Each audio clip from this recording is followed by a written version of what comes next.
Hi everyone, it's Nicola. Thanks so much for watching or joining on a Monday night. I'm really sorry that I'm not streaming live.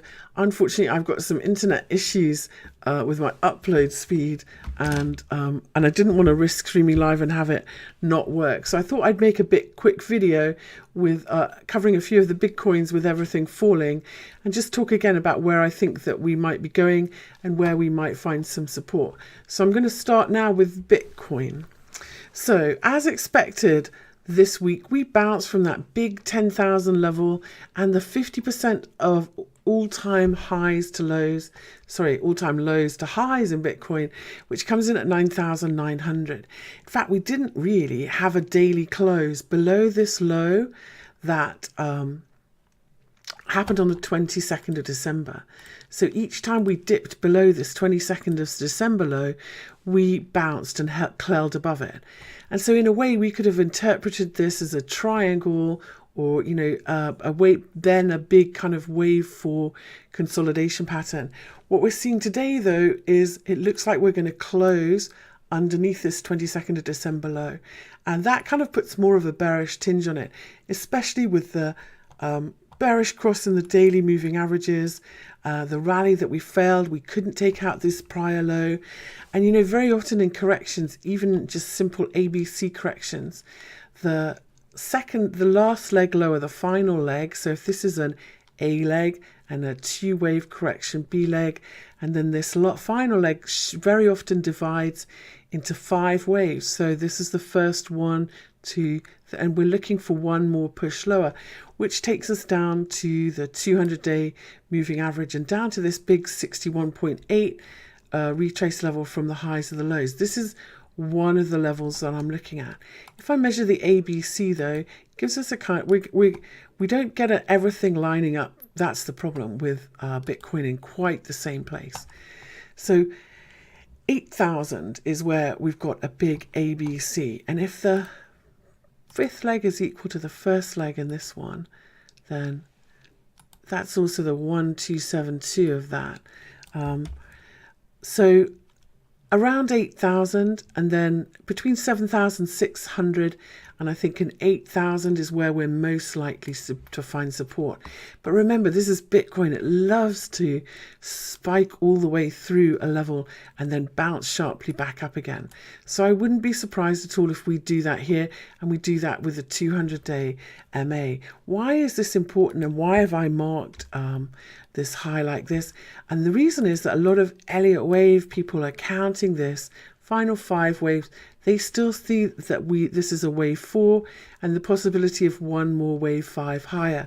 I have to say I'm not feeling it, but as long as we stay above this wave, what they're seeing is a wave 1 high, and then this is a wave 2, and then this is a wave 3. As long as we stay above this level, then there is the possibility that we go straight up higher. Why is that important? Well, if we're correcting from this September low instead of the lows in 2014, you know, it affects how long we spend in a correction. Ideally, corrections are usually 1/3 of the rally that got us there. So 1/3 of this rally, you can see from this September low, we're not too far past it, but 1/3 of the rally from the low at the end of September, sorry, at the end of 2014, 2015, means that we could spend quite a lot longer in correction in Bitcoin. It's not a hard and fast rule. It's just kind of one of those ideally rules. And so very, very considerable, important support, all clustered here between 7,600 and 8,000 for Bitcoin. And if we close below 9,900, I think that that's where we're going, and we could be there in a couple of days. This has put quite a bearish tint on most altcoins. Most altcoins are falling just as hard, or if not harder, than Bitcoin. I'm going to look at a couple more major coins, especially there are some quite bearish reversals I'm seeing in some of them, and some levels I want to point out.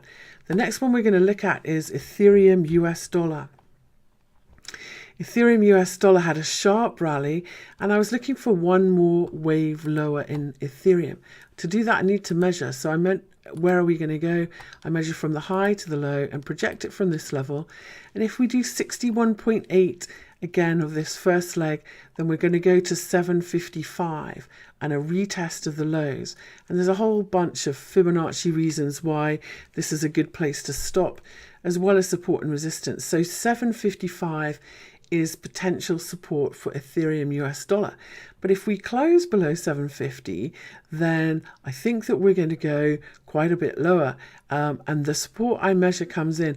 If I measure from this rally and project fib projections from that, I get 528. If we make an equal ABC, I get 505, and these prior highs and my fib level all come in between 505 and 530 in Ethereum US dollar.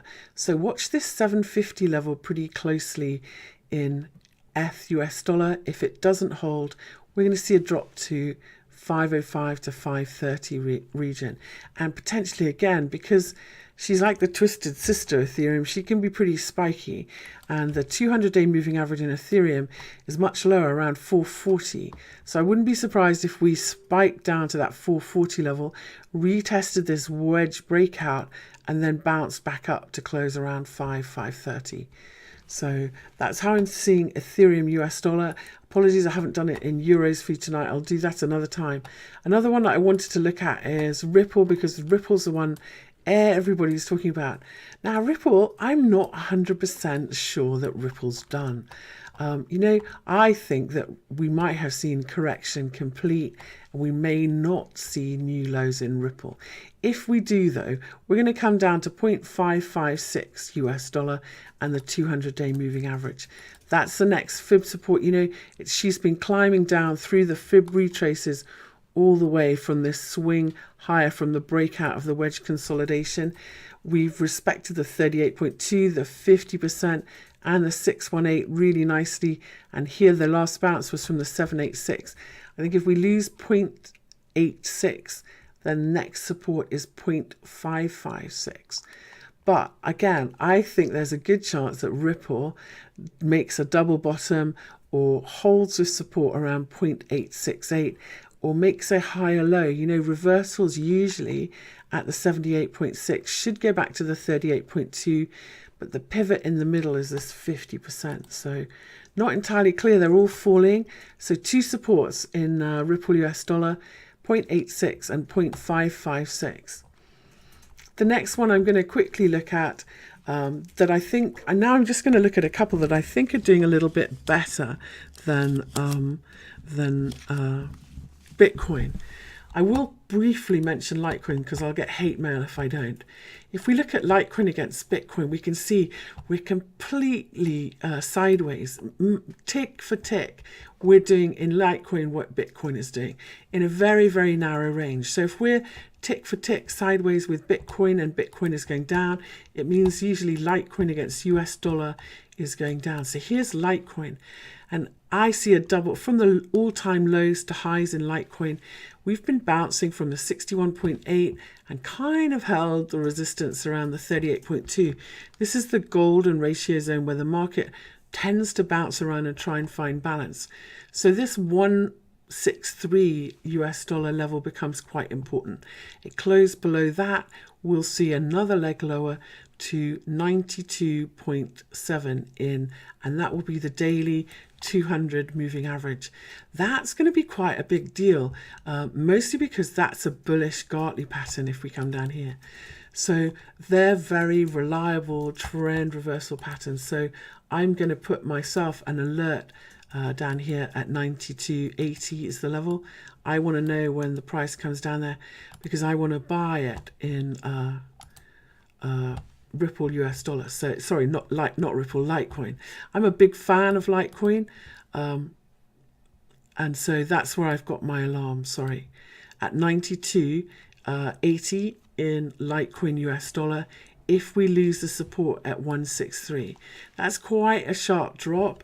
So I would suggest, don't hang around. If it loses the support, get out and then buy it back cheaper. There's no I think it's one thing to hold on and close your eyes and a lot of tiddlers, but that's quite a percentage to give back. Now, if that doesn't break down, it could just retest, hold 163 and carry on higher. But that's just what I'm looking for in Litecoin. So finally, I'm going to look at a couple that are doing okay against Bitcoin. So when Bitcoin bounces, I think they might do really well. One of them is Lumen Bitcoin. Here it really is making a nice wedge. It's just trying to break out today. Hasn't quite managed it. My momentum indicators say it's trying and it's trying. But Lumen is definitely one of the ones that I'm watching to carry on higher. It's held the kind of key support that I wanted it to at 3,400 really well. And so I'm looking for this one to go higher to 8,400 next in Lumen against Bitcoin. Another one that I think is doing very well and we've been following in our group is Vechain against Bitcoin. Here's Vechain in a really solid uptrend. It's a 4-hour chart. We've got some interim resistance here at 79,000, but I think after a little two-wave pullback, if we see some crypto weakness, so a little two-wave pullback, maybe a little bit lower to around 70,000 or 69,000, I think that this one should continue higher, and the target, next upside target in Vechain is 105,000 Bitcoin. This one's doing really, really well. Another one that I think it might be setting up is PIVX. This one's had a breakout. All my moving averages say it's bullish. And this wedge consolidation that we're setting up, we've had a really good up day today despite Bitcoin weakness. This wedge consolidation should break to the upside. I'm looking for 120,000 and then 146,000 next upside resistance in PIVX. But I really do think that we should see new highs in PIVX and 222,000 next if we can break higher. So this is another one that I'm going to be watching for when Bitcoin finds its feet. PIVX will be on my shopping list. So there's one more that I wanted to update, which is Stratus.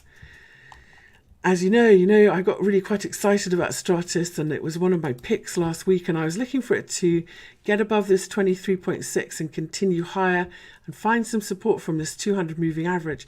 Unfortunately, it's not doing very well. It's failing.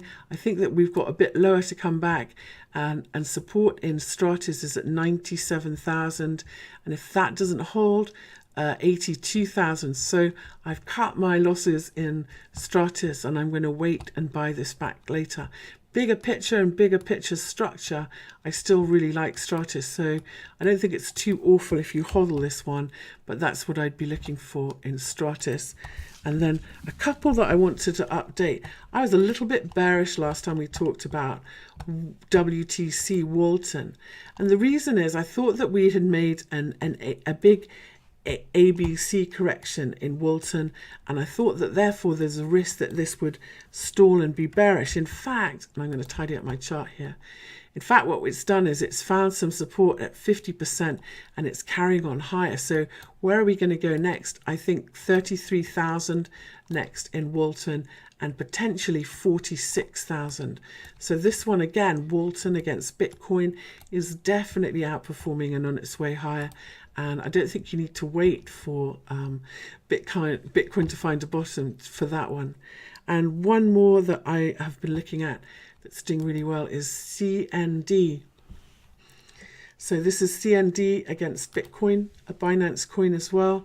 So you can't look at them against US dollar, but if you want to see what they're doing against US dollar, you can always go to CoinMarketCap or one of those. So CND is in an uptrend, and we've stalled at a fib level here at 26.89. I think as long as we don't see a reversal and we see a shallow pullback, much as we saw here, that this one should continue higher to 4,180. So CND is another one that's definitely doing okay and not feeling any pain. So those are my picks. I'm really sorry about the stream, but we'll definitely be back next week. Thank you very, very much for watching.